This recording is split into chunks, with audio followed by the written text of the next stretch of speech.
মহা অষ্টমী বাসন্তী পূজার আমরা পুরোহিত চক্রবর্তী আমরা এই বাসন্তী পূজা করেছি দুলাল সাহেব বাড়িতে।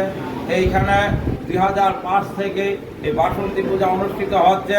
এই বাসন্তী পূজা হচ্ছে প্রকৃতপক্ষে কালের পূজা। বর্তমানে এটা বৃদ্ধি পেয়েছে। আগরতলার বিভিন্ন বাড়িঘর এবং ক্লাবে সেটা হয়েছে। আজকের এই অষ্টমী তিথি আমাদের হিন্দু শাস্ত্রে অত্যন্ত গুরুত্বপূর্ণ। এই দিন আমরা যদি 8টি অসুখ ফলের পরিপান করি তাহলে আমাদের দুঃখ দূর হয়। এই জন্য এটার নাম অশুভ অষ্টমী। আজকে ব্রহ্মকুণ্ড মেলা হচ্ছে, আবার ঊনকোটি চৈত্রের মেলা হচ্ছে আজকের এই অষ্টমী দিনে। পাশাপাশি আসামের যে ব্রহ্মপুত্র হ্রদে তর্পণ এবং স্নানাদি কার্য হচ্ছে।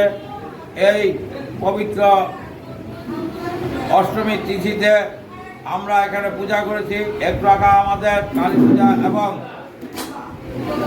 সন্ধি পূজা সমাপ্ত হয়েছে।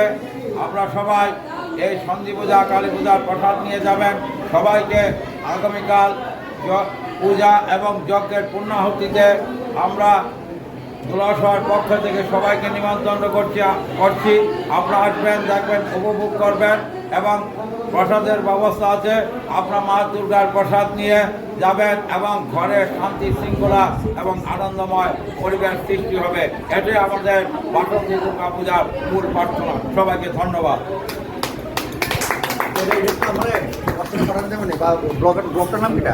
আমার